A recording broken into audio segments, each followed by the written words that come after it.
My wife forgot my name. She forgot our wedding. She even forgot the home we built together. For painful years my son and I cared for her every single day, believing we were doing everything possible. Then one appointment with a neurologist changed everything. The doctor waited until my son stepped outside to answer a phone call. He looked directly into my eyes and quietly said, "Keep your wife away from your son." I thought I had misunderstood him. But seconds later my son returned holding something in his hand. The moment my wife saw it, her face changed. She whispered words she had not spoken in years. In that instant I realized the greatest secret in our family had been hidden in plain sight. Stay until the end, because every clue matters and the final truth will leave you speechless. 4 years earlier my wife Emma woke up after a terrible car accident with almost no memory of her past. Doctors explained that traumatic brain injuries can sometimes cause long-lasting memory loss. They warned us that recovery might take months or years. Some memories could return while others might never come back. I refused to give up hope. Every morning I showed Emma family photographs.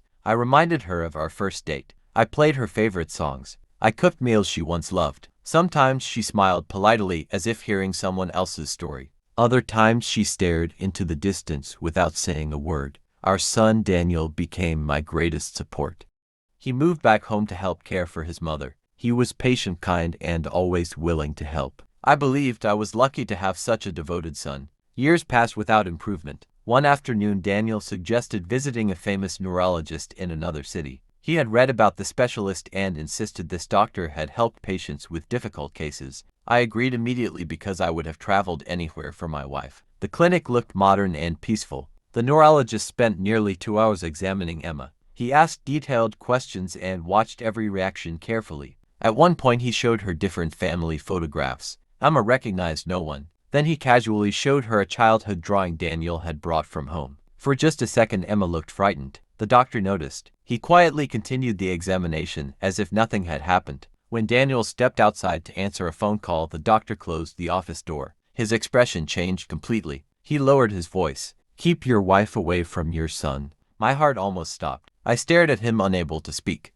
The doctor explained that memory loss is complicated. Sometimes the brain hides painful memories to protect itself. He believed Emma was reacting with fear rather than confusion whenever Daniel appeared unexpectedly. I immediately defended my son. I told the doctor Daniel had sacrificed everything for us. The doctor nodded. "I hope I am wrong, but something is deeply disturbing her subconscious. Please be careful." Before I could ask another question, Daniel returned holding Emma's handbag that she had forgotten in the waiting room. As he handed it to her, a small silver key fell onto the floor. Emma suddenly grabbed the key. Her breathing became heavy. She whispered one sentence: "Do not let him take me there again." The room became silent. Daniel looked confused. I felt cold. The neurologist carefully asked Emma where there was. She could not answer. Moments later the memory disappeared again. We drove home in complete silence. That night I could not sleep. The doctor's warning echoed through my mind. I wanted to believe it was impossible, but I also could not ignore what had happened. The next morning I searched through old family boxes looking for anything connected to the silver key.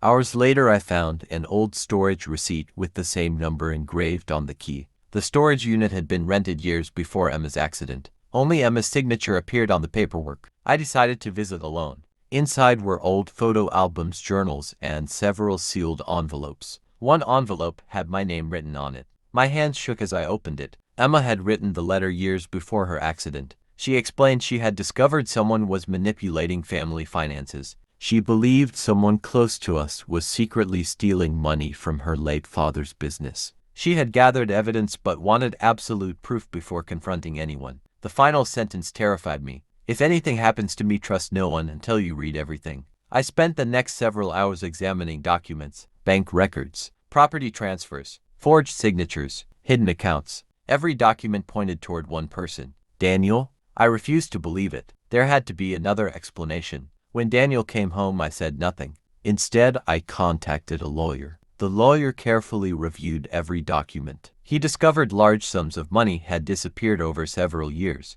Most transfers happened shortly before Emma's accident. He advised contacting authorities immediately. Before doing that, I wanted answers. The next evening, I confronted Daniel. At first, he denied everything. Then I showed him the documents. His confidence disappeared. He admitted he had been pressured by dangerous business partners after making terrible financial decisions. He claimed he only intended to borrow the money. He insisted he never wanted to hurt anyone. I asked about Emma. He broke down crying. He admitted they argued violently the night before her accident. She threatened to expose everything. He followed her, hoping to convince her to stay silent. Moments later, another driver caused the crash. Daniel insisted he never touched her. Police records later confirmed another vehicle had indeed caused the accident, but the emotional trauma from the argument may have become deeply connected to Emma's lost memories. The neurologist later explained that traumatic memories can sometimes remain hidden beneath conscious awareness. Certain voices, objects, or situations may trigger emotional reactions even when specific memories remain unavailable.